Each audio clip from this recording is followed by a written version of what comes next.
이 온유함이라는 단어를 이 현대인의 성경을 보니까 유순한 사람이라고 번역을 했더라고요.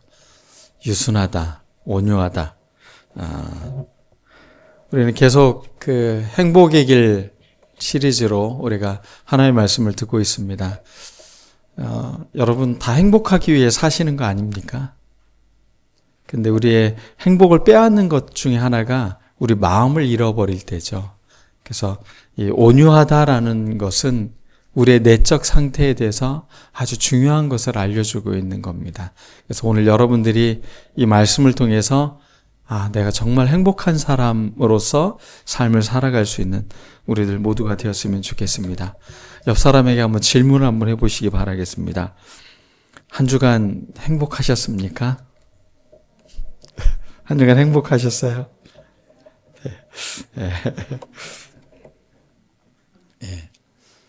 온유라는 단어의 어원을 살펴보면 형용사로는 프라우스, 오늘 성경에 기록된 행복한 사람들이라는 것은 호이 프라에이스라는 단어로 이렇게 기록되어져 있습니다. 이 온유라는 헬라어는 이 헬라어의 잘 길들여진 말들을 일컬을 때도 이 온유함이라는 단어를 씁니다. 그러니까 이 온유라는 말은 힘은 있는데 그 힘이 잘 컨트롤될 수 있는 능력, 내적인 힘을 말하는 것이 바로 온유함입니다. 그냥 부드럽다는 게 힘이 빠져 있는 상태가 아니라는 것을 말해주고 있는 거죠. 내면의 힘은 가득 차 있습니다. 그렇지만 그것을 사용할 때는 아주 부드럽고 섬세하게 사용할 수 있는 능력, 이게 바로 온유함입니다. 운동선수들이 잘하는 이야기가 있습니다. 코치들이 힘을 빼라고. 힘을 왜 빼라고 할까요?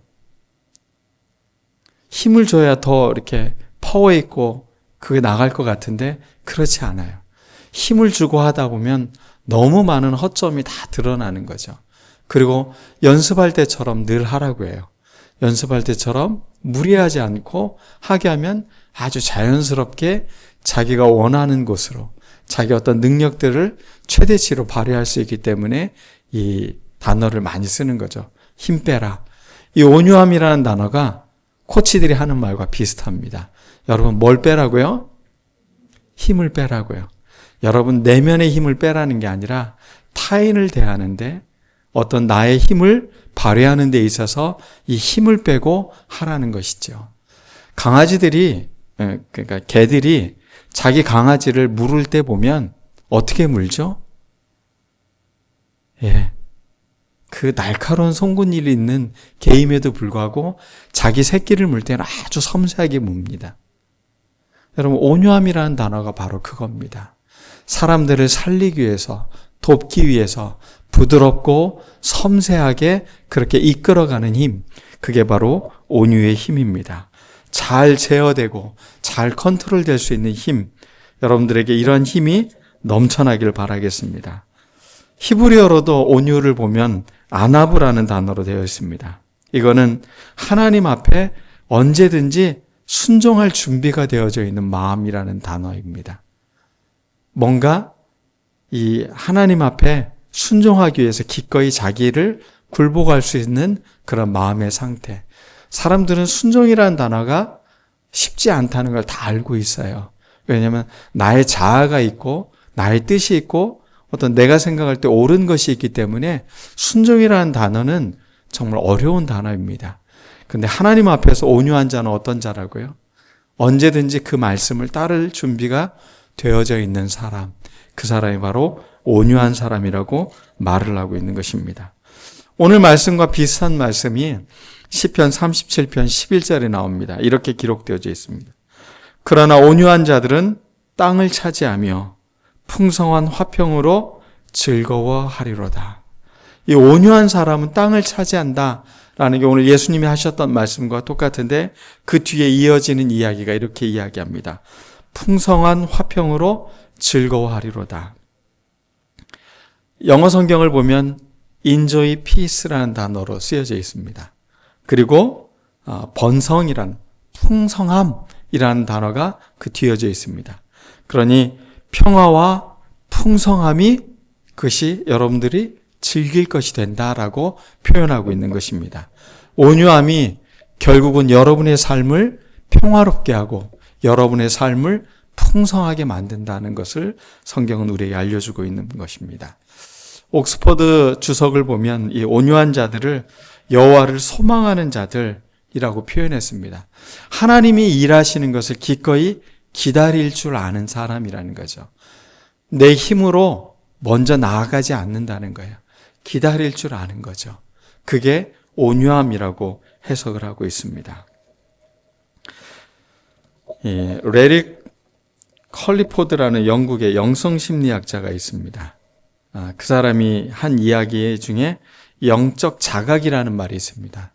spiritual awareness라는 단어를 쓰고 있는데 이 자각이라는 영적 자각이라는 것은 어떤 사람에게는 오랫동안 잠들어 있다가 역경과 위협과 상실을 만날 때 비로소 깨어나는 게 영적 각성, 영적 자각 이렇게 표현하는 겁니다. 근데 이 영적 자각이 부족한 사람은 여전히 자기가 가진 것을 자꾸 소유하려고 한대. 그걸 붙잡으려고 애를 쓴다는 거죠. 그리고 자기의 재산, 부, 명예, 또 인간관계 이런 걸 통해서 자신이 그것을 갖고 살아갈 힘이 있다고 여전히 뭔가 이렇게 집착하고 있는 상태인 사람들이 영적 자각이 부족한 사람이래요. 그럼 이 영적 자각에 깨어난 사람들은 어떤 특징이 있냐? 필요한 때가 오면 자신의 힘을 발산할 수 있는 능력을 갖고 있는 사람이라는 거죠. 그러니까 내적으로는 힘이 가득한 상태가 된다는 거죠. 그래서 하나님이 말씀하고 있으면 내적으로 뭔가를 해야겠다고 하면 그 힘이 거기에 아주 잘 활용될 수 있다는 것입니다. 그리고 그러한 사람들은 더 안전하고 더 평안하며 더 자유롭게 살아갈 수 있다고 합니다. 그들은 의심, 두려움, 분노에 덜 얽매이고 삶의 시야가 넓은 특징을 갖고 있다라고 말하고 있어요. 그들은 온유하고 수용적이며 겸손하지만 강하다라고 그 사람의 마지막 말을 맺고 있는 것입니다.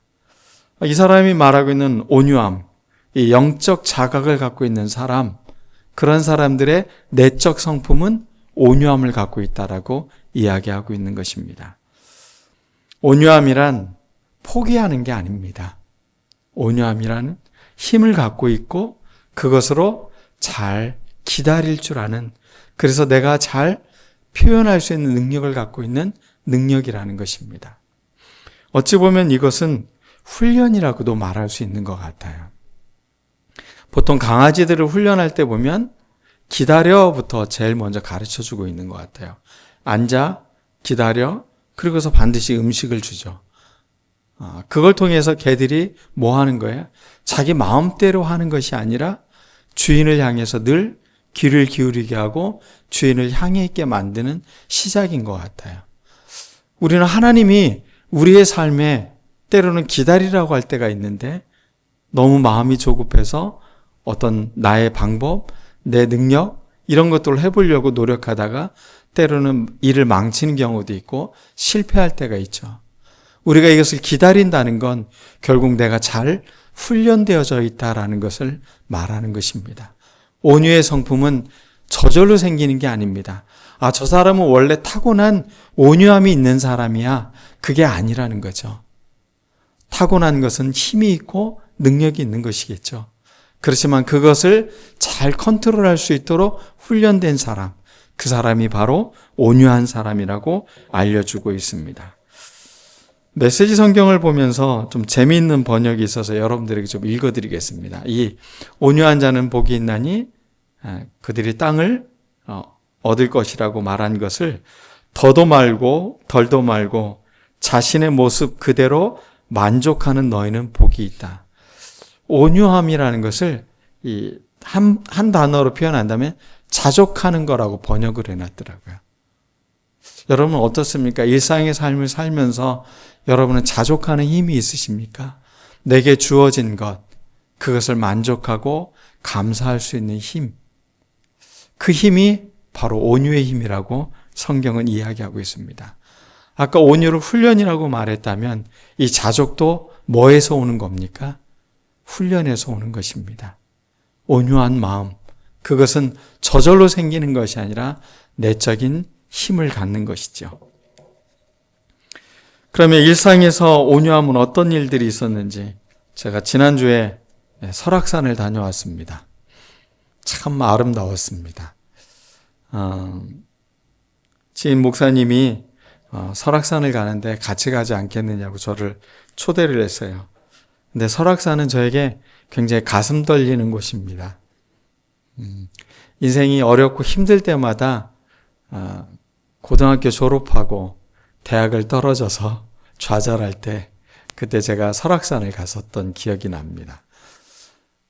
설악산을 가고 마음을 좀 다잡고 그리고 다시 도전하는 그곳이 저에게는 설악산이었습니다. 아내와 신혼여행을 갔던 곳도 설악산이었습니다. 그래서 산을 같이 가자고 하는 초대에 기꺼이 응했고 그 산을 오르면서 여러 가지 생각들을 하면서 산을 올랐습니다. 이 산을 오를 때 보면 특히 이렇게 작은 뒷산을 오르는 것과 다르게 큰 산을 오를 때는 굉장히 많은 준비가 필요합니다. 일단은 나의 몸의 준비가 필요합니다. 근육을 단련시키고 훈련시키지 않으면 무릎이 무리가 생기고 그게 꽤 고통스럽기도 합니다. 그리고 그 계절에 맞는 옷과 또 여러 가지 준비해야 될 것들이 있고 또 혹시나 에너지가 떨어질 것을 준비해서 에너지를 충전할 수 있는 것들을 또 챙겨가야 되고 중턱쯤 가서 따뜻하게 먹을 음료와 뭐 이런 것들도 챙겨가야 되는 겁니다. 뭐 그런 게 필요하겠어 라고 생각하면서 가끔 보면 젊은 이 헬스 트레이너 같이 막 몸은 막 이렇게 울끈불끈한 친구들이 있어요. 그 친구들이 생수통 하나 들고 이 산을 오르죠. 중턱쯤 가면 그분들 뭐 하고 있어요?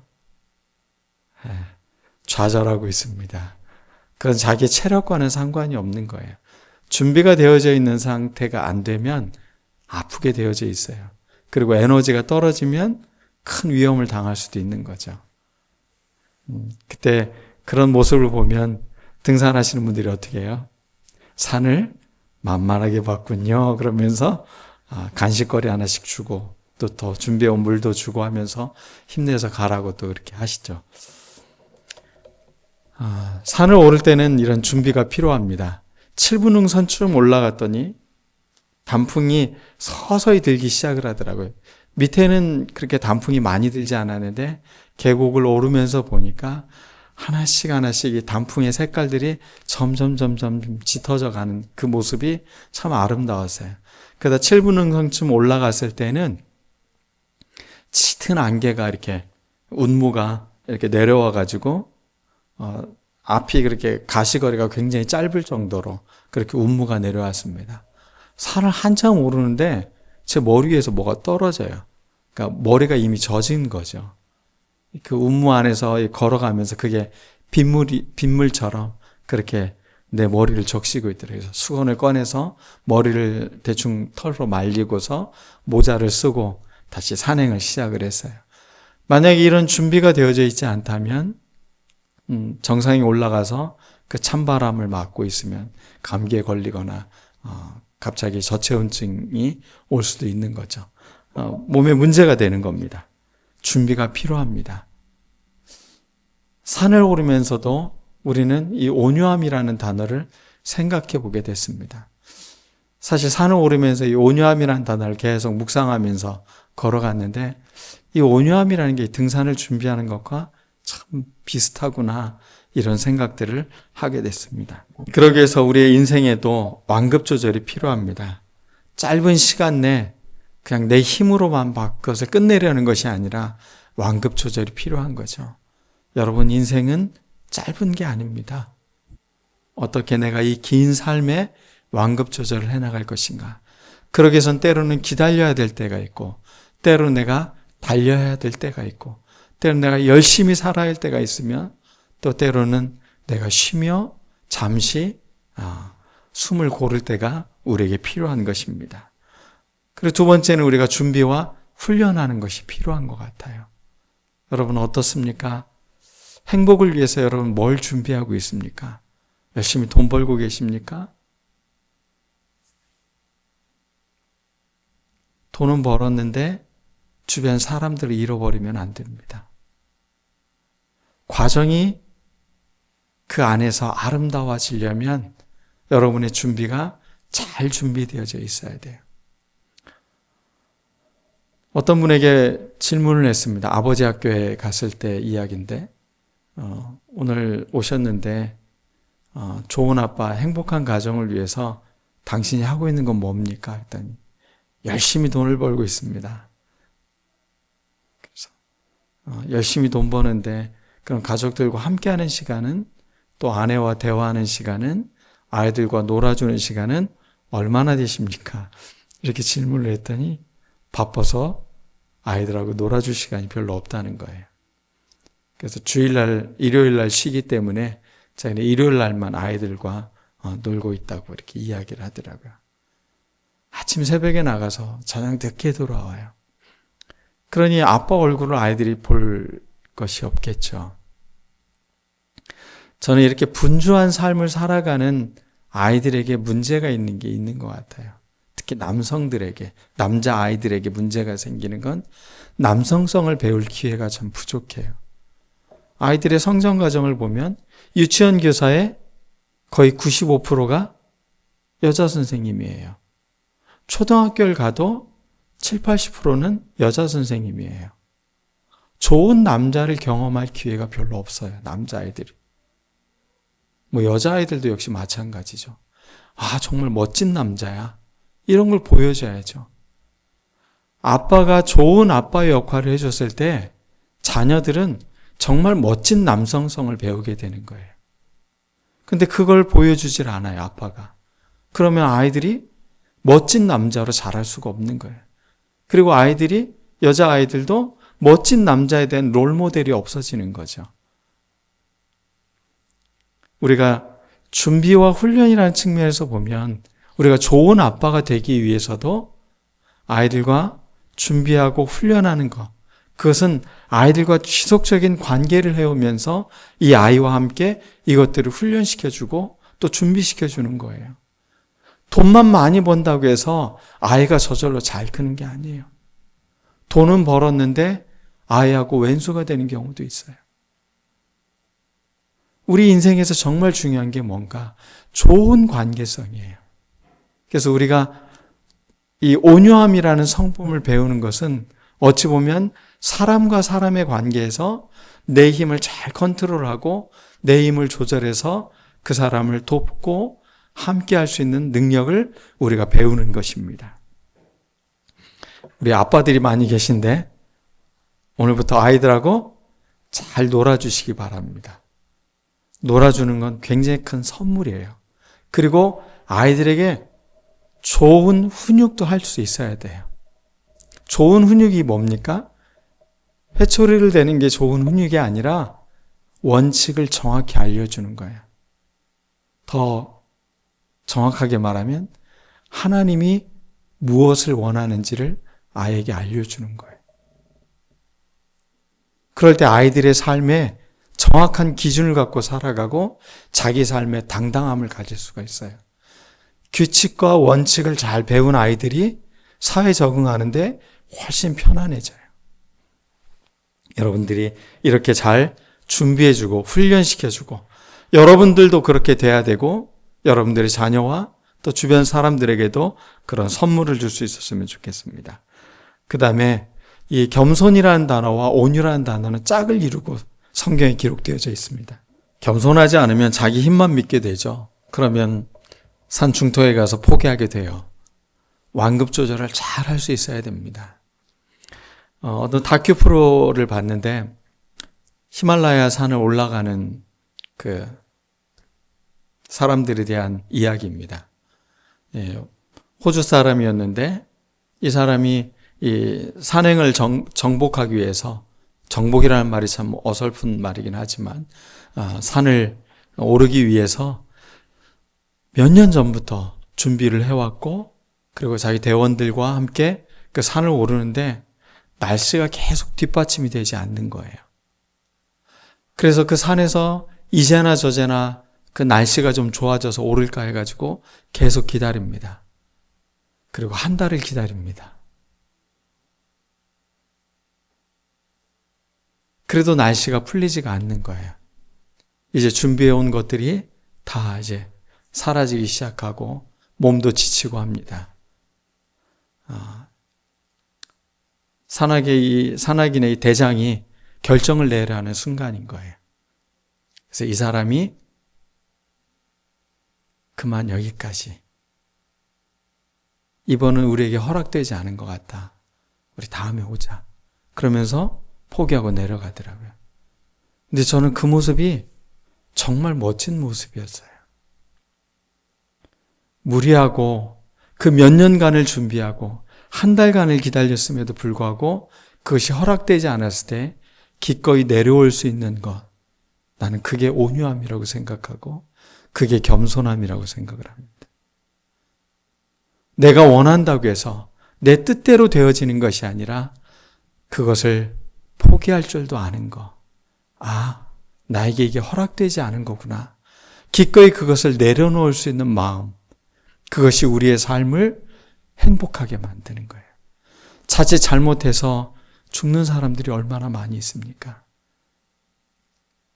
욕심을 내면 안 되는 거죠. 온유함이라는 건 우리가 욕심만으로 살 수 없다는 것을 알려주고 있는 것입니다. 그러면 성경에서 온유한 사람은 어떤 사람이 있습니까? 우리가 롤 모델이 있어야 그래 이렇게 살아가는 것이지 라는 이야기를 할 수 있겠죠. 자, 이렇게 사는 게 온유라고 알려준 첫 번째 사람은 모세입니다. 민수기 12장 3절에 보면 이 사람 모세는 온유함이 지면의 모든 사람보다 더하더라. 그러니까 이 땅에 있는 모든 사람보다 이 모세는 가장 온유한 사람이라고 말을 합니다. 그런데 이 말에 배경이 있어요. 어떤 배경이냐면 모세가 구스 여자와 재혼을 합니다. 구스 여자면 어디 여자죠? 이스라엘 백성이 아닌 거죠. 흑인 여성인 거예요. 아프리카 여성인 거예요. 이디오피아 사람과 결혼을 한 거예요. 그러자 형 아론과 누이 미리암이 모세를 향해 비난하기 시작을 하는 거예요. 한마디로 이 모세의 권위에 도전을 하는 거죠.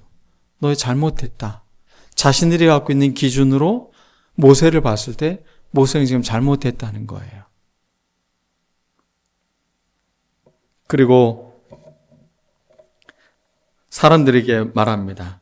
모세만 지도자냐? 모세에게만 하나님이 말씀하냐? 우리도 하나님께서 말씀해 주신다.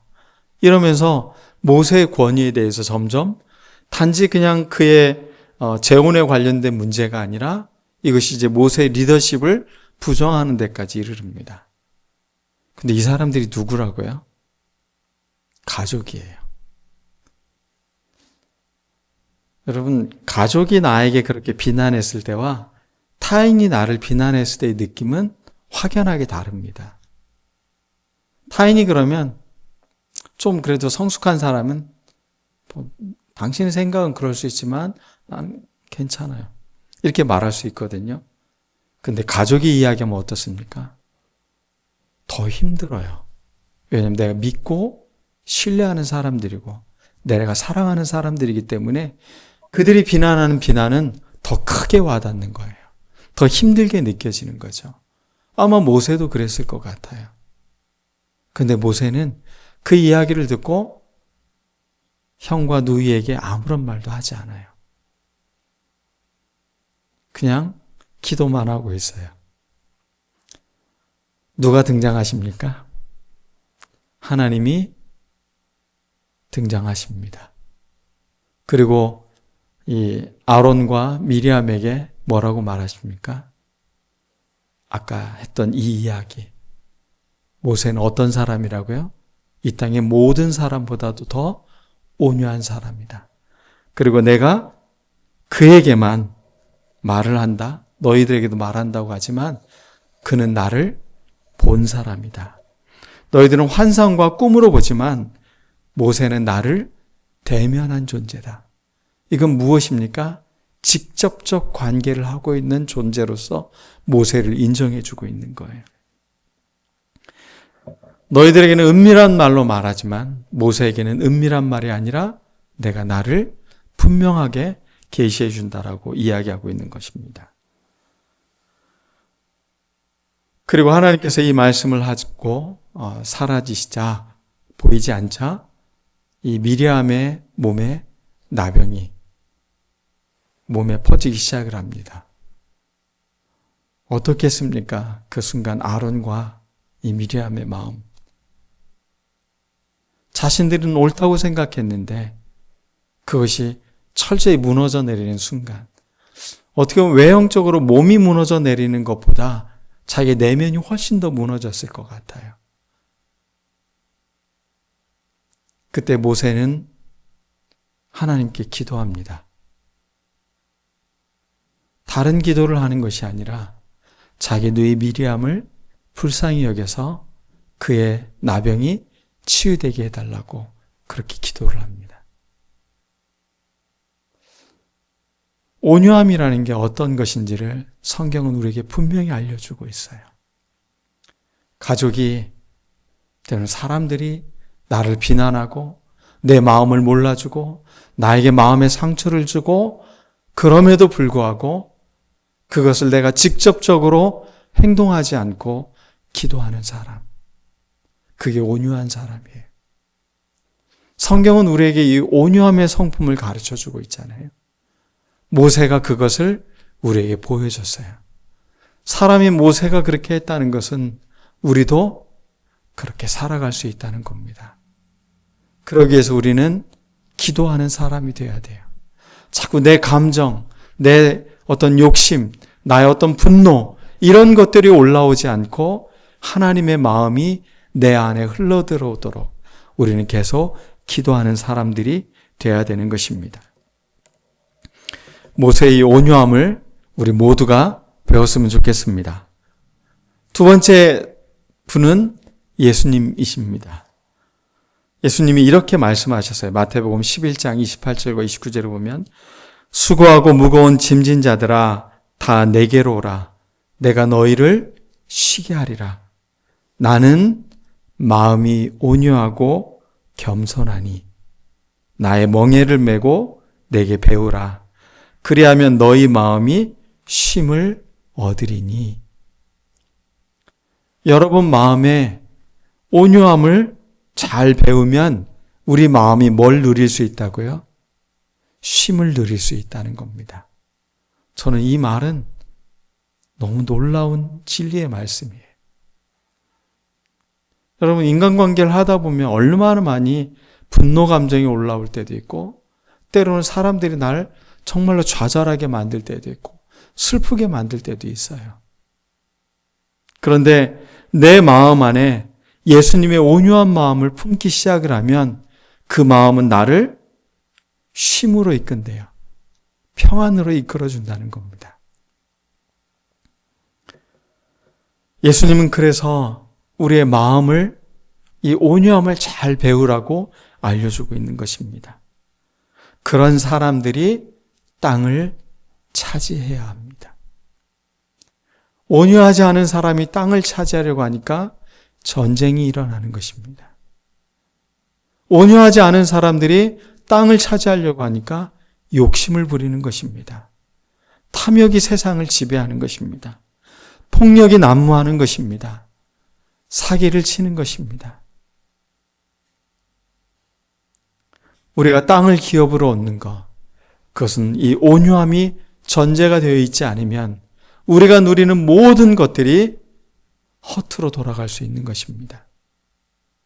열심히 살았는데, 열심히 돈을 벌었는데 그게 의미 없이 사라진다면 그게 삶에 무슨 의미가 있겠습니까? 우리가 온유함으로 이걸 잘 배워서 내게 주어진 하나님이 주신 선물들이 정말로 가치 있고 그것이 은혜가 될 수 있는 그런 것들을 우리가 살아가기 위해 이 온유함을 우리는 배워야 되겠습니다. 성급하면 자꾸 힘을 주려고 합니다.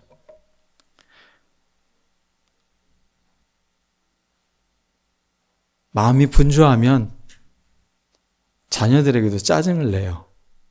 빨리빨리 좀 해. 이러면서.